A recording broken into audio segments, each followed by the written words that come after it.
우리 아까 소개해드렸던 우리 남궁기찬 교수님께서 사운드 메이크스 더 브랜드 해서 강연을 진행해 주실 텐데요. 남궁기찬 교수님은 현재 국민대학교에서 사운드 경험 디자인 연구소장으로 또 계시고 AI 디자인학과 교수로 재직 중에 계십니다. 네, 우리 박수로 우리 남궁기찬 교수님을 모시도록 하겠습니다. 박수 소리는 안 들리지만 계신 자리에서 쳐주시겠죠? 네. 네, 안녕하세요. 남궁기찬입니다. 잘 들리시나요? 아, 네. 근데 약간 혹시 볼륨 소리 조금만 높여줄 수 있을까요, 교수님? 네, 잠시만요.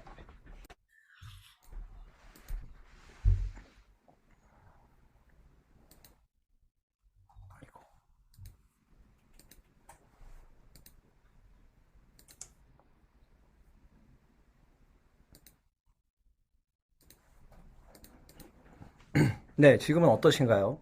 네. 잘 들립니다, 교수님. 예, 알겠습니다. 화면 공유해드리고, 예, 강연 시작하도록 하겠습니다.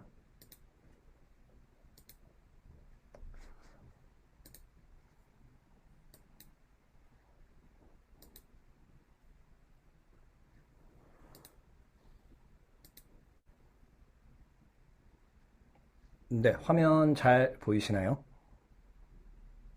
네, 잘 보입니다, 교수님. 네. 네, 알겠습니다. 네, 제가 오늘 강연 드릴 내용은 소리가 브랜드를 만든다라는 내용이고요. 앞에서 유은식 교수님께서 해주신 내용이랑 뭐 겹치는 부분이 많아가지고 강연 들으면서 부랴부랴 막 수정하느라고 네, 조금 바빴습니다. 아무래도 브랜드 얘기를 하다 보니까 계속 같은 얘기가 좀 반복되는 것 같아서 앞에 강연 내용 이어서 바로 들으시면은 앞에서 유은식 교수님께서 시각적인 거를 정리해 주셨다면 저는 청각적인 쪽을 정리하면은 좋을 것 같습니다. 예. 예, 간단히 제 소개 드리자면 아까 소개해 주신 대로 지금 국민대학교에서 AI 디자인학과에 있고요. 또 테크노 디자인 대학원에서 사운드 경험 디자인 연구소를 운영하고 있습니다. 뭐 저는 좀 특이하게 석사를 실용음악 작곡을 전공했고요. 박사는 인터랙션 디자인, 뭐 UX UI를 전공해서 지금 이런 사운드 사운드 청각 경험 디자인을 하고 있고요. 전에는 삼성전자랑 바디 브랜드에서 기업에서 이런 청각 디자인 관련해서 일을 한 경험을 가지고 있습니다. 제가 오늘 설명드릴 부분이 청각 경험 디자인인데요. 아마 굉장히 생소하실 거라고 생각됩니다. 그래서 항상 제가 이렇게 청각 쪽 강연을 하게 되면은 항상 이 장표를 제일 먼저 보여드리는데요. 사실 청각 경험 디자이너 또 청각 경험 디자인 이런 분야를 따로 이렇게 정의를 내리고 있는 기업이나 시장이 그렇게 많이 없습니다. 제대로 정의를 내리고 있는 부분이. 뭐 대기업에서는 이런 식으로 좀 정의를 하는데요. 또 학계에서도 이제는 조금씩 정의를 해가고 있지만 아직 뭐 중소기업이나 아니 또 우리 그냥 디자인 필드에서는 사실 이렇게 디테일하게는 알지 못하기 때문에 한번 정리를 해드리려고 하고요. 청각 경험이라는 거는 뭐 시각이랑 똑같이 보셔도 될 것 같아요. 같은 레벨의 어떤 오감을 이용한 같은 레벨의 디자인인데요. 사람이 듣는 모든 거에 대한 디자인이라고 생각하시면 됩니다. 그래서 뭐 이 장표는 이제 제가 박사 학위 받을 때 연구하면서 정리했던 카테고리인데요. 첫 번째가 이제 브랜드 사운드이죠. 오늘 말씀드릴 부분이 이 브랜드 사운드인 것 같아요. 기업에서 어떤 기업의 아이덴티티를 표현하는 아까 유 교수님께서 시각 로고 이런 거 많이 말씀해 주셨는데 뭐 코카콜라의 색깔이 빨간색이고 뭐 이런 식으로 얘기했듯이 어떤 기업을 대표할 수 있는 소리, 음색 이런 것들이 될 것 같고요. 두 번째는 피드백 사운드라고 해서 만약 제품이 있는 기업이라면은 저희가 제품 조작할 때 나는 소리들이 많이 있습니다. 뭐 세탁기를 조작할 때 나는 소리도 있을 거고 전자레인지를 뭐 조작할 때 나는 소리도 있을 거고 사실 이런 피드백 사운드도 그냥 만드는 게 아니라 다 이런 어떤 하나의 아이덴티티 안에서 기업을 표현할 수 있게 기업의 특징을 표현할 수 있게 이렇게 만들어야 한다는 거고요. 세 번째로 컨텐츠 사운드라고 정의하고 있는데요. 컨텐츠 사운드는 이 피드백 사운드가 굉장히 짧은 뭐 1초도 안 되는 짧은 소리의 어떤 피드백 사운드 소리라고 생각한다면 컨텐츠 사운드는 좋은 긴 호흡의 소리라고 생각하시면 좋을 것 같아요. 뭐 백그라운드 뮤직까지도 포함을 하고요. 뭐 사례로 들자면 아까 스타벅스 얘기해 주셨는데 뭐 스타벅스에서의 그 플레이리스트, 스타벅스 매장의 플레이리스트 이런 것들은 이미 컨텐츠화가 돼서 뭐 유튜브나 뭐 여러 군데에서 이미 젊은 층들이 많이 소비를 하고 있잖아요. 이렇게 어떤 좀 긴 호흡의 음악들, 심지어 매장의 음악을 어떤 거를 틀 것인가, 어떤 음악이 우리 기업의 아이덴티티와 맞는가, 이런 것까지도 고민하는 게 청각 경험이고요. 마지막으로는 보이스 사운드라고 들을 수 있을 것 같습니다. 저희 뭐 이제 AI 어시스턴트 이런 거 많이 나오면서 이제 사실 기계가 얘기를 하게 됐는데요.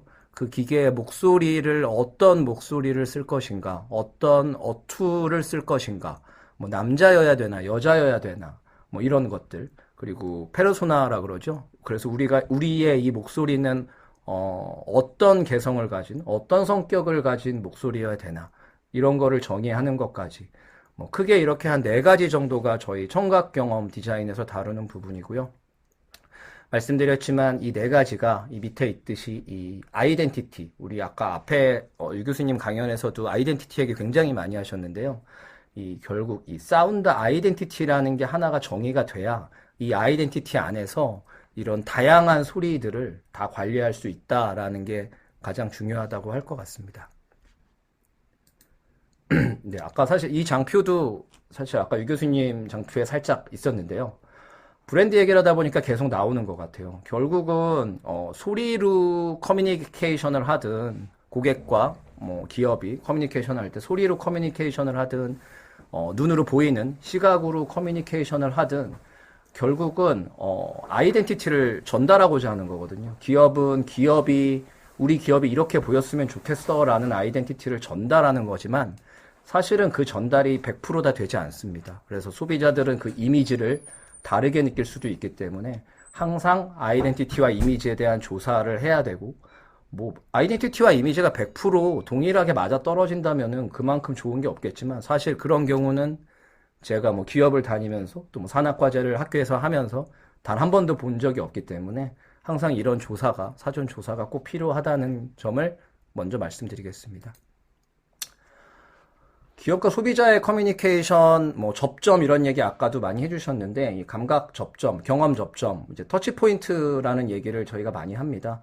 어쨌든 제품이나 서비스를 기업이 제공하다 보면 고객들이 그걸 사용하다가 어느 순간 어떤 접점이 생깁니다. 감각 접점이 생기는데요.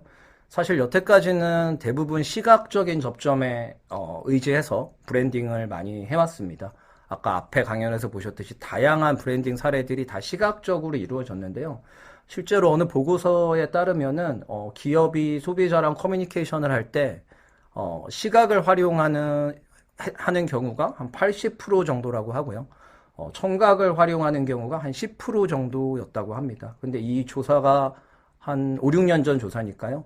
지금은 그래도 청각이 조금 더 많이 올라오지 않았을까. 뭐 미각이나 후각 뭐 이런 부분은 사실은 시각 청각에 비해서 사실 브랜딩으로 옮기기가 굉장히 어려운 부분이 있습니다. 뭐 직관적으로 생각하셔도 아마 그렇게 생각하실 것 같아요. 그래서 제가 오늘 말씀드릴 부분은 기업이 소비자랑 커뮤니케이션 하는 데 있어서 청각에 대한 얘기라고 보시면 될 것 같습니다. 굉장히 유명하신 분이죠. 이 라자라자 만나르라는 이 마스터카드 CMO인데요. 이분이 이 퀀텀 마케팅이라는 거를 강조하는 기사를 제가 올 초에 한번 봤습니다. 그래서 시각, 청각, 촉각, 지금은 오감을 총동원해서 이제 브랜딩을 해야 된다라는 얘기인데요. 특히 그러면서 이제 청각에 대한 얘기를 굉장히 많이 강조하셨었어요. 그래서 이게 소닉 브랜딩이 굉장히 중요하다. 그래서 마스터카드 같은 경우는 이 뒤에서 사례를 바로 보여드리겠지만 이 청각 경험, 청각 브랜딩에 있어서 제일 많은 노력을 하는 회사 중에 하나입니다. 그래서 어쨌든 이제는 시각만으로 다른 회사랑 차별을 주는 어떤 브랜딩, 결국 브랜딩이라는 게 우리 기업이 다른 기업과 다른 좋은 점이 있어 라는 걸 알려야 되는 건데요. 시각만으로는 사실은 차별화를 주기가 너무 어려워졌다라는 거겠죠. 그래서 여러 감각을 이용해서 총동원해서 소비자를 끌어들여야 된다. 그 중에서 소리가 시각 다음으로 가장 효과적일 수 있다라는 뭐 그런 얘기를 하셨었습니다. 제가 영상이 좀 뒤에 많은데 이게 소리가 잘 전달될지 모르겠습니다. 일단은 이 마스터카드의 소닉 브랜딩 사례인데요. 제가 유튜브에서 가져왔는데 한번 들어보시죠.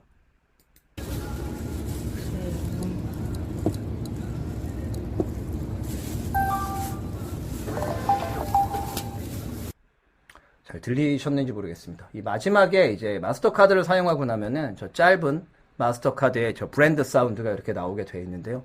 아직 우리나라는 이게 적용이 안 된 걸로 알고 있어요. 근데 유럽이나 미국 이런 데서는 마스터카드를 사용했을 때 저렇게 내가 마스터카드를 썼구나 라는 그런 이미지를 바로 전달할 수 있고, 주변 사람들한테도 저 사람 마스터카드 쓰는구나 라는 걸 알 수 있게 하는 이런 짧은 브랜드 사운드를 적용해서 소닉 브랜딩을 하고 있는 사례입니다. 소닉 브랜딩이라는 걸 사실 뭐 정의를 하자면은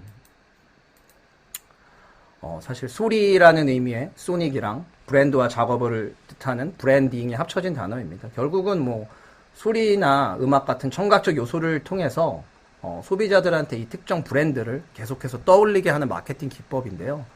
소닉 브랜딩이라는 말도 쓰지만 되게 저희가 다양한 말을 혼용해서 막 쓰고 있습니다. 어떤 말들을 쓰고 있냐면은 소닉 브랜딩, 저도 아까 지금 강연하면서 계속 말을 하고 있는데, 또 브랜드 사운드라는 말도 많이 합니다. 그리고 소니피케이션이라는 말도 쓰고요. 아이덴티티 사운드라는 것도 학계, 논문이나 이런 데서는 많이 쓰고 있습니다. 또 시각 로고, 비주얼 로고와 같은 레벨로 사운드 로고라는 단어도 씁니다. 결국은 이런 것들이 어쩌면 더 있을지도 모르겠습니다. 결국은 이런 것들이 다 같은 얘기인 거고요. 결국은 이 소리로 브랜딩을 하는데 어떻게 해야 되냐라는 걸 했을 때 이런 용어들을 쓴다는 거를 알고 계시면은 조금 더 이해가 빠르실 것 같습니다. AI 얘기를 앞에서 많이 해주셨는데, 어쨌든 이 강연이 생성형 AI와 연관된 거기 때문에 저도 좀 이 사운드 쪽 AI 얘기를 좀 잠깐 짚고 넘어가려고 합니다. 아까 앞에서 우리 시각적인 학생들 작품인데도 굉장히 퀄리티가 좋은 어떤 시각적인 생성형 AI를 쓴 결과물들을 많이 봤는데요. 사실 사운드 쪽은 여러 기사들이나 어떤 매체들을 통해서도 접해 보셨겠지만 시각만큼 그렇게 아직 AI, 생성형 AI가 활성화되어 있지는 않습니다. 그래서 저도 계속해서 이 흐름을 체크를 하고 있는데요. 10년 후에 이 마켓의 가치를 예상하고 있는 어떤 이런 기사들을 보면 사실 이 사운드 쪽에서의 생성형 AI의 시장 가치는 시각 분야의 시장 가치에 비해서 사실 10분의 1도 안 되는 수준으로 예측을 하고 있습니다.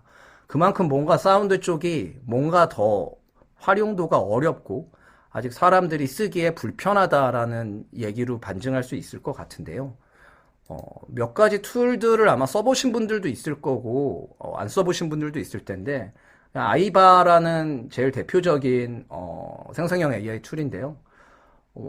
보시면 아시겠지만은 그렇게 직관적이지 않습니다. 결국은 여기 나오는 얘기들이 음악의 키를 정해야 되고, 음악의 듀레이션, 길이를 정해야 되고, 넘버 오브 컴포지션이라 그래서 음악의 복잡도, 악기를 몇 트랙 정도를 쓸 건지를 정해야 하고, 악기의 장르가 재즈인지 힙합인지 올드스쿨인지 등등 거의 음악 용어로 다 돼 있기 때문에 인터페이스 자체가 사실은 음악을 전혀 모르는 사람들이 쓸 수 있는 수준의 툴은 아닙니다. 그러다 보니까 이 아이바라는 회사에서도 물론 회사 차원에서는 일반적인 사람들을 다 타겟으로 대상으로 한다라고 얘기는 하고 있지만, 음악 전문가나 영상 전문가들을 대상으로 한다라는 말도 항상 써 있거든요. 대부분의 AI, 이 생성형 AI 툴들이 그렇습니다. 그러다 보니까 사실은 이런 음악적 용어들을 모르면 사용하기가 많이 힘든 상황입니다. 두 번째도 사운드로우라는 이것도 굉장히 유명한 생성형 AI 툴인데요. 화면을 보시면 알겠지만 마찬가지입니다. 얘네는 지금 장르랑 무드랑 테마, 템포, 인스트루먼트라고 해서 악기 구성, 이런 것들을 통해서 카테고리제이션을 미리 해놓고 그런 어떤 키워드들을 조합해서 사운드를 만드는 건데요. 사실은 쉽지가 않습니다. 보시면 알겠지만 이 써있는 단어들이, 이 감성 형용사들이나 이런 장르를 나눠놓은 이런 단어들이 사실 우리가 저걸 눌렀을 때 어떤 음악이 나올 것인가, 포토그래피라는 걸 눌렀을 때 어떤 음악이 나올 것인가, 쿠킹을 눌렀을 때 어떤 소리가 날 것인가, 사실 예측이 불가능합니다. 예측이 불가능하기 때문에 아마 이런 인터페이스의 문제 때문에 시각적인 생성형 AI 시장에 비해서 이 사운드 쪽 시장이 아직 많이 활성화가 안 되고 있는 게 아닌가, 개인적으로 그렇게 생각하고, 또 그쪽 연구를 계속 하고 있습니다. 어떤 게 문제인지를 찾는 연구를 하고 있습니다. 뭐 마지막으로 보여드릴 거 이제 이런 툴도 있는데요. 이거 같은 경우에는 약간 뭐 프롬프트 위주로 하는 겁니다. 음악을 내가 만들고 싶은 음악을 단어로 다 설명을 합니다. 단어나 문장으로 다 설명을 하면 만들어 주는데요. 저도 이걸 많이 써봤는데 사실 내가 만들고 싶은 음악을 말로 설명하는 게 음악을 전공하신 분들이 아닌 이상은 굉장히 쉽지 않습니다. 뭐 몇 개의 간단한 뭐 감성 형용사 정도로는 표현할 수 있겠지만 그 정도 가지고는 퀄리티 좋은 음악이 만들어지지가 않는 걸 제가 확인했고요. 그러다 보니까 이런 여러 가지 문제들로 아직 생성형 AI로 사운드를 만든다, 청각 경험 디자인을 한다, 더 나아가서 브랜드 사운드를 만든다는 아까 앞에 유 교수님 강연에서도 있었지만은 아직 AI가 어시스턴트 수준이 아직 조금 안 된 수준? 음악 쪽에서는 뭐 저는 개인적으로 그렇게 보고 있습니다. 물론 뭐 몇 년 지난 후에 지금 이 강연을 만약에 다시 본다면은 금방 옛날엔 이런 얘기를 내가 했었구나라고 느끼게 될지도 모르겠어요. 금방 또 빠르게 발전하니까요. 하지만 아직 수준은 사용자들이 그렇게 편하게 쓸 수 있는 생성형 AI 툴은 아니다. 시각에 비해서 이런 분석이고요. 그러다 보니까 이런 이유가 사실은 이런 툴들을 만든 사람들이 이 청각 경험 디자인을 이해를 못했기 때문이라고 생각되거든요. 결국 시각적으로 생성형 AI를 써서 어떤 시각 결과물을 만들어내는 거는 사람이 그림을 그리는 패턴이나 그런 것들을 다 AI가 학습을 했기 때문에 가능한 건데 아마 사운드 디자이너들이 사운드를 만드는 패턴이나 어떤 과정으로 이게 만들어지는지가 분석이 덜 된 게 아닐까 이런 생각을 좀 해보게 됩니다.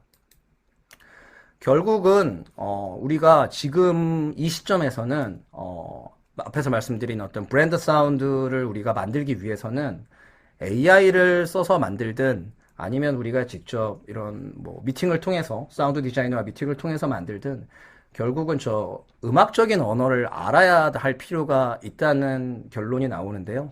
이 음악적인 언어를 사실 안다는 게 그렇게 쉽지 않습니다. 음악을 전공하시지 않은 분들이 음악적인 언어를 표현하는 게 쉽지 않은데요. 그거에 대해서 어떤 식으로 저희가 이 브랜드 사운드를 여태까지 만들고 있었는지 한번 설명을 몇 개 드리겠습니다.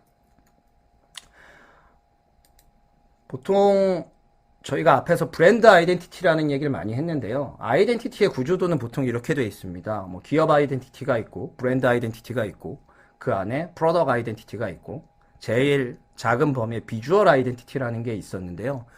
저는 사운드 아이덴티티를 비주얼 아이덴티티랑 저렇게 같은 레벨로 놓고 항상 설명을 드립니다. 결국 사운드 아이덴티티도 브랜드 아이덴티티 안에서 비주얼 아이덴티티와 마찬가지로 같은 레벨로 정의가 돼야 된다는 거거든요. 비주얼 아이덴티티를 정의한 문서들을 보면 대부분 우리는 어떤 색깔을 쓸 거고 우리는 어떤 로고, 어떤 폰트를 쓸 거고 이런 것들이 정해져 있듯이 사운드 아이덴티티도 우리는 사운드를 만드는데 어떤 악기를 쓸 거고 어떤 화성을 주로 쓸 거고 어떤 음계를 쓸 거고 이제 이런 것들이 다 똑같이 같은 레벨로 정의가 돼야 된다는 얘기거든요. 사운드 아이덴티티라는 거를 사실 학문적으로 정의하자 보면은 이렇게 될 것 같아요. 글로 써놓으니까 굉장히 어려운데요. 기업의 이상적인 이미지를 형성하는 데 도움이 되는 청각적 요소들을 통합적으로 관리하는 방법론이다. 이렇게 정의하고 싶습니다.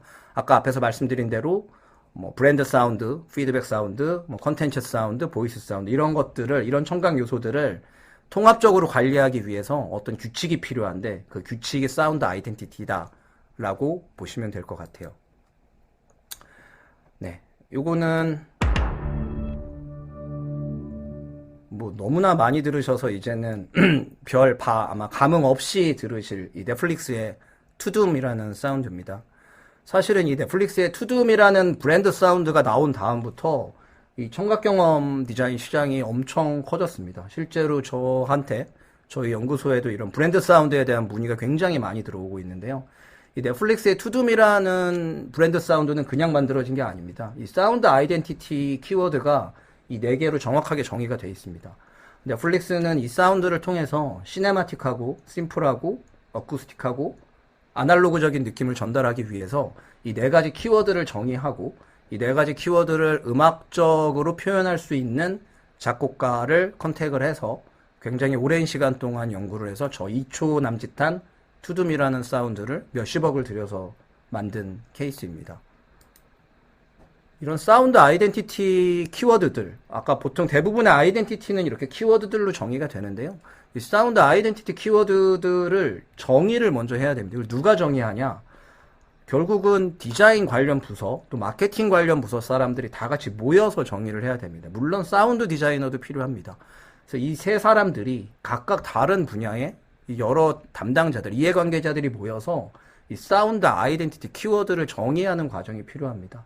사실 이 부분이 어렵기 때문에 사실은 많은 기업들이 이 사운드 브랜딩에서 많이 실패하는 경우가 있고, 대부분들은 그냥 사운드 디자이너한테 우리 회사 브랜드 사운드 만들어줘 라고 그냥 대부분 넘겨왔던 게 사실 여태까지의 그런 뭐 관습이었기 때문에, 사실 사운드 디자이너가 생각하는 어떤 기업의 아이덴티티랑 마케터가 생각하는 브랜드 아이덴티티랑 굉장히 많이 다를 수 있거든요. 이런 거에 대한 사실 서로 그런 어떤 뭐 의견의 일치가 이루어지지 않았던 경우가 많았던 것 같습니다. 그래서 사실 이런 다양한 분야의 서비스 뭐 이해 관계자들이 모여서 이 사운드 아이덴티티를 사실 어떻게 만들 거냐, 이게 제일 핵심인데요. 이거를 다 설명하기에는 사실 오늘 강연에서 모자랄 것 같고요. 이 부분이 아무튼 핵심이니까 이런 데 있어서 굉장히 다양한 방법론들이 있습니다. 그래서 그런 것들에 대해서도 뭐 기회가 되면 나중에 제가 한번 또 설명할 수 있도록 하겠습니다. 여태까지 우리가 브랜드 사운드들이 있는 기업들을 보면은 대체로 한 3가지 정도의 방법으로 이 브랜드 사운드를 만들고 있습니다. 넷플릭스는 방금 설명드렸듯이 시네마틱, 심플, 어쿠스틱, 아날로그 이런 아이덴티티 키워드를, 사운드 아이덴티티 키워드를 정의하고 만든 케이스고요. 첫 번째는 이렇게 아이덴티티 키워드를 정한 다음에 이거를 음악적인 언어로 표현하는 겁니다. 두 번째 사례 같은 경우 이제 엑스박스 같은 경우인데요. 얘네는 에너지, 이중성, 다양성 이런 것들을 사운드 아이덴티티 키워드로 정의를 하고 있습니다. 이거 다시 한번 보시면은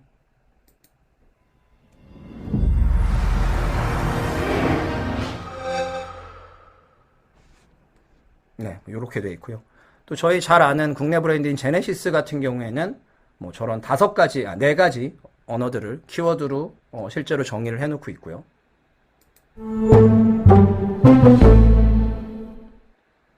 그래서 제일 심플한 거는 마찬가지 아까 앞에서 계속 말씀드렸지만 사운드 아이덴티티 키워드를 정의할 수만 있다면은 키워드를 정의한 다음에 그거를 어떤 음악 전문가들과 계속된 협의를 통해서 음악적인 언어로 바꾸는 방법, 이게 가장 사실은 많이 쓰이는 방법이고 가장 브랜드 사운드를 잘 만들 수 있는 방법입니다. 하지만 아까 말씀드린 대로 사운드 아이덴티티 키워드를 정의하는 게 그렇게 쉬운 일이 아니기 때문에 쉽지 않고 대부분의 이런 대기업들만 이런 식으로 접근을 하는 사례들을 보실 수 있습니다.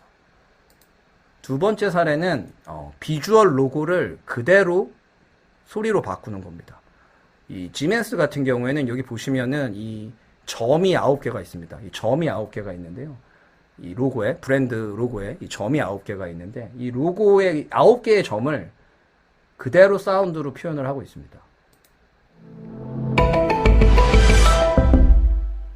이렇게 땅땅땅땅땅땅 하면서 점의 개수를 똑같이 9개로 표현하는 이런 걸 취하고 있고요. 타코벨 같은 경우는 그냥 그대로 종소리를 쓰고 있습니다. 이게 다거든요. 저희도 뭐 이런 사례가 있었습니다. 옛날에 우리 종근당 이런 거 하면 아마 기억나실 것 같은데 벨소리를 그냥 쓰는 경우, 이런 경우가 있고요. 비주얼 로고에서 어떤 특징적인 걸 발견할 수 있다면은 사실 그거를 음악적으로 표현을 한다면은 어떻게 보면은 소비자들의 기억에는 더 오래 남을 수 있는 방법일 수도 있을 거라는 개인적인 생각입니다. 마지막으로는 음성을 사용하는 방법입니다. 아마 이 로고들 딱 보시면은 지금 아마 브랜드 사운드 생각나실 겁니다. EA 스포츠 하시면은 EA Sports. It's in the game. 그렇죠? 이거 아마 뭐 게임들 하시면서 많이 들어보셨을 거고, 넷마블 같은 경우도 아마 기억이 나실 겁니다. 넷마블. 그렇게 사실 비주얼 로고에서 어떤 특징을 찾기는 쉽지 않은 사실 로고라고 저도 생각되고요. 이런 경우에는 사실 보이스를 사용해서, 하지만 그 보이스의 페르소나, 아까 앞에서 말씀드렸지만 특징을 줄 수 있는, 기업의 특징을 줄 수 있는 목소리를 잘 골라서 이렇게 브랜드 사운드로 활용하는 경우가 있습니다.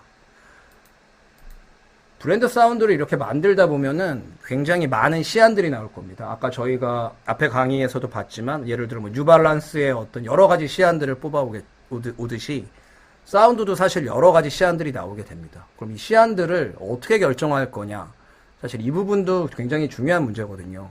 시각적인 거는 사실 여러 사람들이 모이면 의견이 꽤 많이 공통적으로 가는 경우가 많습니다. 실제 필드에서도 저도 그런 사례를 많이 봤고요. 예쁘게 보이는 거는 대부분 다 모든 사람들이 예쁘게 보거든요. 나이스하게 보이는 디자인은 다 나이스하게 보는 경우가 있는데 사운드 같은 경우는 굉장히 다릅니다. 사운드 같은 경우는 한 5명 정도 모아놓고서 이렇게 어떤 사운드가 좋아? 그러면 실제로 다 다르게 나오는 경우도 있고요. 우리가 음악을 생각하면 되게 좋은 비유가 될 것 같아요. 내가 좋아하는 음악이 다른 사람이 좋아하는 음악이랑 굉장히 다르거든요. 그렇기 때문에 이 청각 같은 경우에는 특히나 더 이 시안 중에서 결정을 할 때 소비자들의 의견, 소비자들의 선택에 전적으로 의존해야 된다라는 그런 얘기들이 뭐 여러 유명한 어떤 매체나 이런 데서 있습니다. 결국은 우리가 UX에서 많이 하는 유저 테스트를 제일 많이 합니다. 우리가 알고 있는 저 넷플릭스의 투둠이라는 것도 굉장히 많은 수의 유저들을 대상으로 블라인드 테스트를 해서 결정된 사운드고요. 이 블라인드 테스트를 할 때 여러 가지를 물어보게 될 겁니다. 뭐 기업 가치가 잘 느껴지느냐, 아이덴티티 키워드가 잘 느껴지느냐, 시각 로고와의 매칭이 잘 되느냐, 또 다른 브랜드랑 잘 차별화가 느껴지느냐, 이제 이런 것들을 많이 물어보겠죠. 이 장표는 실제로 제가 어느 회사에 브랜드 사운드를 디자인했을 때 이렇게 했던 건데요. 이렇게 하면서 어쨌든 고객들의 의견, 결국 모든 디자인이 그렇지만은 시각이든 청각이든, 하지만 청각은 특히나 여러 사용자들의 의견을 듣고 하나의 브랜드 사운드를 결정해야 된다는 게 조금 시각보다는 더 엄격하게 지켜줘야 된다고 생각됩니다. 하지만 안타깝게도 대부분의 기업들이 그냥 윗사람들이 대부분 이렇게 고르는 음악 몇 개를 듣고 본인의 취향에 따라서 골라왔기 때문에 사실은 많이 실패한 케이스가 성공한 케이스보다 훨씬 더 많은 게 국내의 현실이고요. 잘 모르시겠지만 매년 이렇게 오디오 브랜드에 대해서 베스트 어워드라고 하긴 그렇지만 이렇게 뽑고 있습니다. 2021년도 자료를 제가 가져왔는데요. 우리가 아는 기업들이 꽤 있죠. 뭐 마스터카드, 애플, 코카콜라, 아우디, 벤츠, 넷플릭스, 맥도날드, 뭐 현대도 있고요. 사실 굉장히 많은 기업들이 이렇게 오디오 브랜딩, 소닉 브랜딩, 브랜드 사운딩 뭐 이런 것들을 굉장히 많이 하고 있습니다.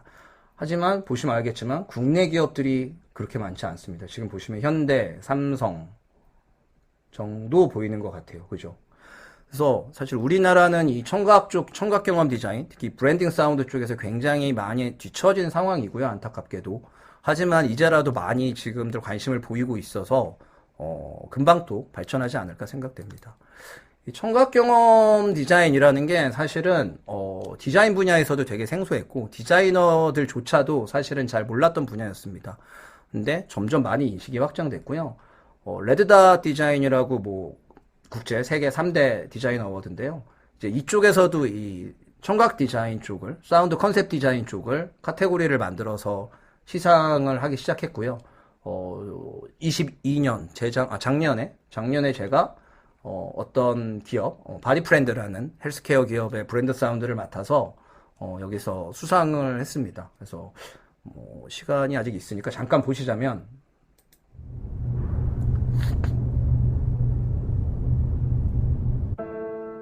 We've been looking for a comfortable angle from the very beginning. By visualizing the angle, the brand logo was born and established the framework of the brand sound by expressing the symmetry of the visual logo as a progression in which the note rises by 1 octave. We take the 440 Hz note, which is the tuning standard for all music, as a motif, and become a healthcare manager who manages the health of consumers in a holistic way, not just a message chair. It contains the corporate value of becoming a model for healthcare companies. We focused on the intersection between the company and its customers. What do people think of our brand? Outside the company, we derive users' perceptions as image keywords through a survey. Within the company, various stakeholders, such as the brand team, sound designer, and marketing team, derive image keywords. And with the keywords that have been released, so far the final brand identity keywords were derived through workshops. After that, we worked on specifying how each keyword sounded.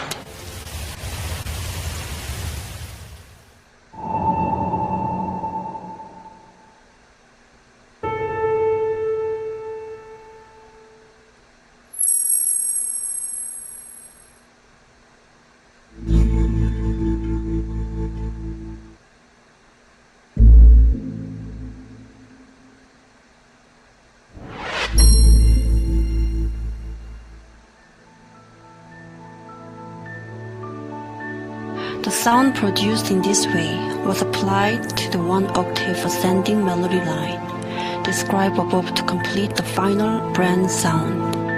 It is very simple, easy to remember, and easy to respond to various touch points.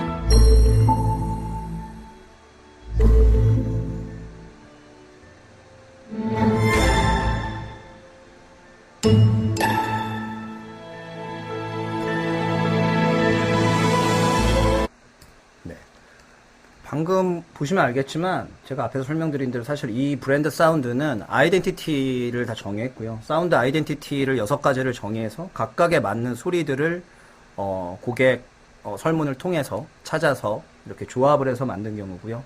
마침 브랜드 로고도 위에서 아래에서 위로 이렇게 향하는 안마의자를 형상화한 로고였기 때문에 음을 딱 2개를 써서 딱 한 옥타브의 차이를 음을 2개를 써서 이렇게 디자인을 했습니다. 그래서 사실 이 레드닷이라는 디자인 어워드에서 수상을 했다는 게 이 소리가 예쁘다, 이 소리가 뭐 멋있다, 사실 이렇게 수상을 한 게 아니라 이 만들어진 과정이랑 협업 과정, 그리고 아까 사운드 아이덴티 키워드를 정의하면서 했던 그런 여러 다양한 디자인 방법론들, 사실 이런 것들을 인정받아서 상을 받은 거기 때문에 아까 앞에서 말씀드렸지만은 이런 만드는 과정, 아직은 이 청각경험 디자인에 있어서는 이 만들어지는 과정에 대한 고민과 연구가 더 필요하고 이런 것들을 계속해서 협업하는 과정이 필요하다라고 말씀드리고 싶습니다. 네, 오늘 뭐 결론을 드리자면은 제가 예시를 많이 보여드렸는데요. 이 브랜드 사운드, 뭐 사운드로 뭐 브랜딩을 하는 방법, 사실 이제는 필수라고 생각합니다. 꼭 브랜드 사운드가 아니어도 아까 말씀드린 대로 어떤 피드백 사운드나 어떤 우리 뭐 컨텐츠 사운드나 우리 음성 디자인이라든가 어쨌든 다양한 청각 접점들이 있는데 이 청각 접점을 그냥 신경을 안 쓰고 디자인을 하게 되면은 이 전체적인 브랜드 아이덴티티랑 이질감을 느낄 수 있기 때문에 이제 청각도 아이덴티티를 맞춰야 하는 시대가 온 건 맞는 것 같고요. 시각, 물론 여전히 시각이 제일 중요하다는 거는 뭐 저도 동의를 하고요. 하지만 시각 말고 청각 쪽도 차별화를 둬야 이제는 뭔가 기업의 브랜딩이 더 잘 될 거다라는 얘기고, 꼭 기업뿐 아니라 요즘은 또 퍼스널 브랜딩이라 그래서 퍼스널 브랜딩 사운드를 만드는 경우들도 유튜브에 보면 많이 있습니다. 그래서 퍼스널 브랜딩, 그리고 어떤 도시의 브랜딩을 할 때 어떤 도시를 상징하는 사운드도 있을 것 같고요. 또 어느 공간에서의 사운드, 공간에 대해서의 브랜드 사운드들, 이렇게 굉장히 다양한 청각을 활용한 브랜딩이 지금 이제 계속해서 진행되고 있는 지금 시점이라고 보고 있고요. 앞으로 점점 더 중요해질 거고, 사실은 소리를 만드는 데 있어서 우리는 음악을 못 하는데 사실 이런 게 중요한 것 같지는 않아요. 이제는 점점 어떤 큰 브랜드 관점에서 어떤 아이덴티티를 잘 정의하고 아는 그거에 관계된 사람들이 많이 모여서 고민하고 협업으로 통해서 만들어낼 수 있는 게 청각경험 디자인이라고 생각합니다. 다양한 분야의 이해관계자들이 많이 참여를 해야 될 거고요. 그렇게 하면서 오늘 강의는 저는 마치도록 하겠습니다. 네, 감사합니다. 네, 감사합니다. 네, 정말로 이 브랜드 아이덴티티가 이제는 다양한 어떤 인간의 감각, 경험을 통해서 전달이 되는데, 이 사운드가 정말 너무 중요한 것 같아요. 정말 아까 제가 이 정도 수준에서 이 정도까지 올라갈 수 있는 굉장히 아주 중요한 감성적인 요소라고 생각이 되고, 이게 사실은 잘 이해 못 하시는 분들은, 그러니까 단순히 어떤 사운드 경험의 가치를 이해 못 하시는 분들은 이게 어떤 영역인지 좀 이렇게 모르셨을 수도 있겠다라는 생각이 좀 듭니다. 물론 이 자리에 오신 분들은 다 관심을 가지고 또 관련된 전문가분들도 또 계시고 하지만, 그래서 기업에서도 많이 이런 부분들을 잘 도입하실 수 있으면 참 좋겠다라는 생각이 많이 드는 것 같습니다. 여러 가지 많이 듣던 소리들이 있었어요. 특별히 저기 넷플릭스 저기 소리가 네, 있었습니다. 네, 좋은 사례들도 많이 소개해 주셔서 네, 감사드립니다. 여러분도 혹시 진행된 오늘 그 강연들 중에서 혹시 뭐 따로 채팅에 제가 봤을 때 뭐 질문을 올려오신 분들은 없었는데, 뭐 질문이 있으시거나 뭐 있으신 분들은 또 나눠줄 수 있으면 좋을 것 같습니다. 네.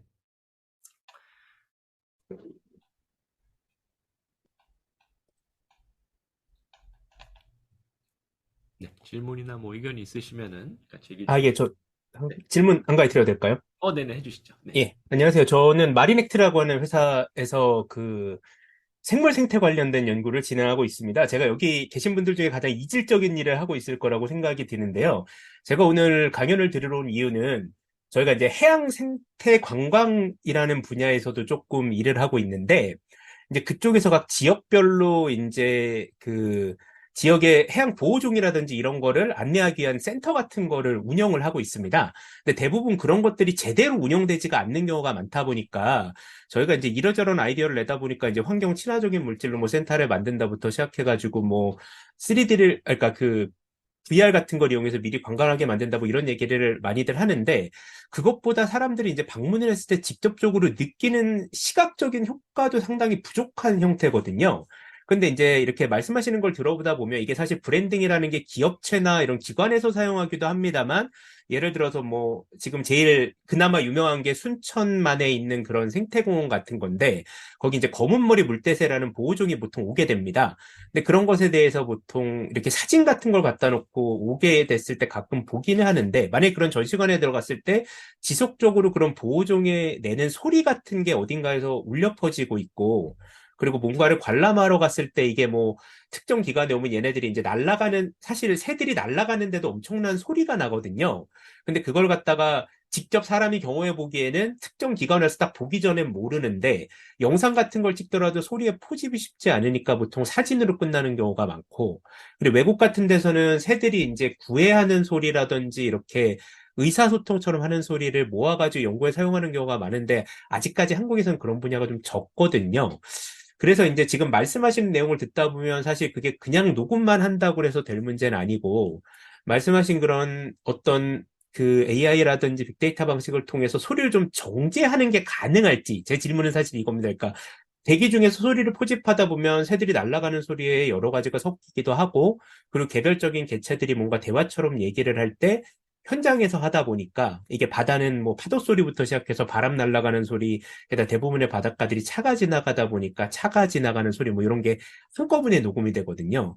그러니까 실질적으로 사용이 좀 어려운데, 지금 말씀하시는 분야가 과연 제 질문에 적합한지는 모르겠습니다만, 이렇게 제가 뭐 인공지능도 타고 들어오고 뭐 하다 보니까 여기까지 오게 됐는데, 혹시 그걸 좀 단순히 그런 걸 되게 많이 녹음을 하게 돼서 이게 이제 특정 부분에 걔네들만 녹음된 소리를 잡아내게 되면 기존에 이제 저희가 많이 가지고 있는 데이터에서 다른 소리들을 제하고 그런 걸 모아놓고, 또 소리끼리 뭐 계절별로 혹은 시간별로 나눴을 때 그런 소리를 좀 이렇게 모을 수 있는 방법, 기술적인 방법이 있는지가 조금 궁금합니다. 답변이 조금 가능하시면 제가 큰 도움이 될 것 같습니다. 예. 네, 제가 답변 드려야 되는 것 같은데요. 일단은 소리를 말씀하셨지만 소리를 모으는 작업, 소리를 수집을 잘 하셔야 되는 건 맞아요. 소리를 어떻게 잘하는, 지금 말씀하신 부분은 사운드스케이프라는 이제 분야인데요. 저희 연구 분야에서도 사운드스케이프라고 하는 소리 풍경에 대한 분야인데요. 어, 사운드스케이프를 만들기 위해서 그 수집하는 여러 가지 방법들이 있습니다. 뭐, 좀 기술적으로 들어가면 어떤 마이크를 써야 되고, 뭐, 어떻게 채취를 해야 되나 이런 것들도 있는데, 사실 일단은 원 소스가 좋아야 되는 거는 무조건 맞는 얘기인 것 같고요. 그리고 AI 쪽으로 아시겠지만 만약 소스가 뭐 파도 소리랑 새소리가 막 섞여 있는데 새소리만을 나는 쓰고 싶다라면은 지금 AI 수준으로는 충분히 목소리를 다 따로따로 분리해내는 게 충분히 가능하고요. 물론 데이터가 많다면은 더 좋겠죠. 많으면 많을수록 좋은 건 맞아요. 그래서 데이터가 만약에 잘 사운드 워킹이나 어떤 사운드 스케이프 방법론을 통해서 잘 녹음이 됐다면은 거기서 분리하는 거는 지금 AI 기술로 아주 훌륭하게 할 수 있고요. 만약에 소리를 녹음했는데 소리가 잘 안 됐다라고 하면은 요즘은 뭐 이런 빅데이터나 이런 머신러닝이 똑같이 항상 모든 게 똑같이 되겠지만 내가 수집한 데이터가 10개여도 그걸 비슷한 데이터를 몇 천 개를 만들어서 학습을 시키고 있거든요. 그러니까 소리 학습도 그게 가능합니다. 그러니까 소리가 내가 10개밖에 채취 못했어. 그래서 학습을 시키기에 모자라라고 해도 AI로 비슷한 소리를 1000개, 10,000개 만들어내서 머신러닝을 시키고 딥러닝을 시키는 게 충분히 가능합니다. 그리고 물론 그런 쪽 사실 그런 뭐 생태 쪽에서도 사실 소리로 할 수 있는 재밌는 게 많을 것 같다는 생각은 들어요. 그래서 오히려 우리나라보다는 해외 사례에서 그런 어떤 공공장소, 공공기관, 어쨌든 정부가 좀 연관돼 있는 어떤 그런 기관들에 대해서 일반 시민들이나 국민들한테 홍보하기 위해서 하는 경우가 많이 있고요. 글쎄요, 아직 우리나라는 그런 사례가 없는 것 같은데, 빨리 그런 게 됐으면 좋겠습니다. 네. 예, 감사합니다. 죄송한데, 유 교수님께 한 가지만 더 여쭤봐도 될까요? 네네, 예, 괜찮습니다. 예, 예. 따로 저희가 질문 있으신 이제, 분이 따로 뭐 카톡 안 올리시는 것 같아가지고. 죄송합니다. 제가 너무 많은 얘기를 하는 것 같은데, 아까 말씀하시는 거 이제 듣다 보니까, 저희가 이제 AR 이용해서 이미지 만드는 데에 관심이 생겼는데, 그 이유가 뭐냐면 저희가 이제 보통 공공기관 일을 하는데 제가 뭐 해파리 같은 것도 하고 적조도 하고 뭐 이제 이런 여러 가지 생물 관련된 일을 많이 합니다.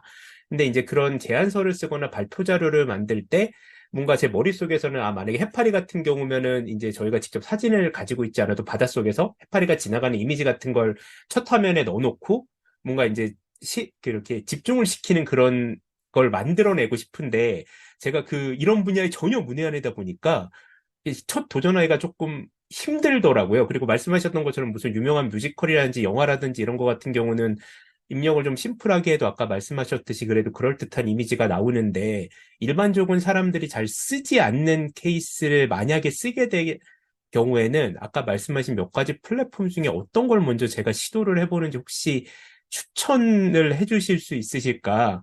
제가 한번 참 어려운 질문이긴 합니다만 한번 여쭤보고 싶었습니다. 예. 네. 일단, 아마 대부분 만드시는 이미지들이 생물에 대한 거죠, 그러니까. 네. 근데 이제 생물에 대한 거는 이제 잘 만들어줍니다, 아주. 왜냐면은, 얘가 이제 인터넷상에 있는 대부분의 이미지들 학습을 많이 했기 때문에, 이제 좋은 이런 이미지 생성 AI들이 생물이나 동물에 대해서도 이미지들을 꽤 잘 만들어 줄 수 있는 그런 어떤 기술이 충분히 이제 시점이 돼 있고요. 이제 요거는 이제 사용하시는 것들은 좀 익숙해지시는 것들은 뭐 빙 이미지 크리에이터를 많이 써보시면 쓰시는 법을 익숙하게 하신 데는 좋고, 근데 걔네들은 이제 달리를 이제 모델을 이제 기준으로 이제 이런 생성하기 때문에 아직 좀 예쁘게 만들지는 좀 못하는 부분이 좀 있습니다. 이제 그래서 그런 경우에는 이제 미드저니 이런 미드저니가 제가 볼 때는 이제 이미지 자체를 예쁘게 만들어주는 거는 잘 만들어줄 땐 미드저니를 사용하시는 게 굉장히 좀 좋고요. 또 미드저니가 프롬프트가 그렇게 어렵지 않기 때문에 키워드만 쭉 나한테 필요한 것만 이렇게 나열해서 넣어줘도 괜찮게 생성을 할 수가 있거든요. 이미지 사이즈나 비율 이런 거 몇 가지 조정하시는 그 파라미터만 이렇게 공부하시면은 그거는 만드는데 큰 어려움 없어서 미드저니 쓰시면 좋고요. 나중에 이제 대부분 근데 디자인 하시거나 이런 분들이 굉장히 본인이 딱 원하는 이미지나 이게 저게 있어요. 특별히 이제 일관성을 가져가고 싶어 하시는 때들이 오거든요. 그러면 이미지를 만드는데 나중에 만들고 나서 보니까 얘네들이 좀 다 이미지 느낌이 약간씩 다르니까 이미지 일관성 있게 만들고 싶은 정도로 약간 좀 되게 디테일하게 조정하고 싶으면 스테이블 디퓨저를 써가지고 거기에 있는 특정 기능들을 또 사실은 저희가 이제 사용을 하는 게 좀 필요합니다. 그래서 보통 단계로 갈 때 조금 이제 빙 이미지 크리에이터로 조금 테스트 해보시다가 미드저니로 웬만한 컨텐츠나 거기에 들어가는 책이나 어떤 교재나 이런 데 들어가시는 뭐 제안서 이런 데 드신 이미지들은 충분히 다 만들 수 있을 것 같고요. 근데 그것보다 더 단계가 높게 굉장히 의도성 있게 어떤 구도나 어떤 대상이나 이런 걸 다 컨트롤하고 싶다 그러시면은 스테이블 디퓨저를 쓰시는 거를 추천을 좀 드리겠습니다. 지금 들었을 때 미드저니 쓰시는 게 제일 좋을 것 같긴 합니다. 네. 정말 감사드립니다. 제가 질문하면서도 이게 답변을 얻을 수 있을까 했는데, 예, 정말 네네. 감사드립니다. 저는 이 정도로, 예, 질문 마치도록 하겠습니다. 네. 감사합니다. 감사합니다. 네. 혹시 질문 있으시면 한 분만 더 받고, 네. 저 마무리하면 좋겠습니다. 질문 하나 해도 괜찮아요. 네네. 해주시죠, 김동준 씨. 네. 남궁기창 교수님께 좀 질문 드리고 싶은 게 있는데요. 네네. 그, 제가 패스트푸드점이나 카페 같은 데 가면은 요즘 배달앱으로도 많이 시켜 먹다 보니까 뭐, 띵동하고 배달의 민족 주문 이렇게 그 사운드 나오는 게 이제 오는데 그게 특정 그 피크 시간대 그게 계속 반복해서 울리다 보니까 이제 거기 매장에 있는 사람들도 좀 불편하게 여기고 거기 일하는 분들도 그것 그 유튜브 같은 데 보면은 그 알바생들이 그 환청이 온다고 유머로 그렇게 콘텐츠 올라온 거 봤거든요. 네. 근데 약간 그런 것도 좀 그냥 한 번 들었을 때는 되게 밝은 느낌이라고 생각이 들었는데 이게 반복적으로 계속 들었을 때 오히려 불쾌감이 들 수도 있다고 생각이 들었는데 그런 거는 어떻게 개선하면 좋을지 좀 궁금했습니다. 네. 네, 제대로 파악하셨고요. 실제로 매장 점주들이 불만이 굉장히 많습니다. 그 소리 때문에 너무 시끄럽고 환청에 들린다라는 불만이 많고요. 아직 저희가 뭐 일을 시작하지는 않았는데, 아까 말씀드린 뭐 그런 업체들 중에 굉장히 유명한 회사랑 저희가 지금 사전 미팅 중인데요. 이게 문제가 뭔가라고 봤는데, 지금 현재 이 배달 시스템에서 나오는 그런 알림음들이 지금 다 포스 기계에서 나오게 설계가 돼 있어요. 포스 시스템에서. 그러다 보니까 그 카운터에서만 무조건 카운터에 달린 포스 스피커로만 나올 수밖에 없는 상태거든요. 그래서 점주들이 원하는 거는 손님들도 싫어하고 나도 시끄러우니 그냥 내 핸드폰에서 어플로 그냥 알람을 주면은 진동으로 해놔도 내가 알 수 있을 텐데 굳이 저렇게 매장을 다 시끄럽게 하는 소리로 하냐라는 이제 첫 번째 이슈가 있어서 이거는 이제 포스 시스템이랑 무조건 연결되어야 하는 시스템을 점주의 개인 모바일로 가져온다면은 그런 청각 경험을 그 점주만 필요로 하는 사람만 얻을 수 있는 청각 경험이 될 수 있을 것 같고요. 두 번째는 배달의 민족, 뭐, 또 뭐가 있죠? 저기, 쿠팡이츠, 뭐, 이제 이런 여러 것들을 쓰는데, 사실 목소리가 다 똑같아요. 목소리가 다 똑같아서 바쁠 때는 이 점주들이 헷갈린대요. 지금 뭐 어떤 주문이 왔지? 이제 이런 게 헷갈린다는 거예요. 그래서 모 회사에서는 자기네들은 목소리를 안 쓰고 짧은 브랜드 사운드를 쓰겠다라고 저희랑 같이 연구해보자고 하는 분들도 있고요. 맞습니다. 굉장히 지금 그쪽 문제가 많이 있고요. 이제 문제가 많이 나오기 시작해서 시스템적으로 일단 먼저 풀고 그 다음에 차별화될 수 있는 점점 이런 배달 플랫폼들도 많아질 수도 있을 텐데 차별화될 수 있는 어떤 사운드가 필요할 거라고 생각하고 머지않아 많이 고쳐질 거라고 생각합니다. 예.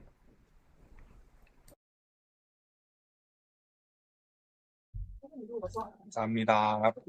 네, 답변이 되신 것 같습니다. 네, 워낙에 또 깊이가 있는 또 분야여가지고 사실은 이제 뭐 리서치나 여러 가지 실제 제작이나 이런 것들이 굉장히 아주 그 특화된 분야 같아요. 우리는 국내 유일의 또 저기 사운드 경험 디자인 랩이어서 여러분들 관심 있는 분들 또 많은 또 앞으로의 또 활동을 또 지켜봐 주시면은 감사하겠습니다. 네, 점심 시간이고 해서요. 오늘 또 이렇게 마치고 또 다음 달에 한번 또 찾아뵈려고 합니다. 네, 여러분들 또 올해 2023년 12월 또 잘 마무리하시면 좋겠고요. 또 저희 내년에 또 같이 뵐 수 있으면 좋겠습니다. 네, 오늘 세미나 이렇게 마치겠습니다. 감사합니다. 네, 감사합니다. 함께 수고해주신 남궁기창 교수님 감사합니다. 네. 네, 감사합니다.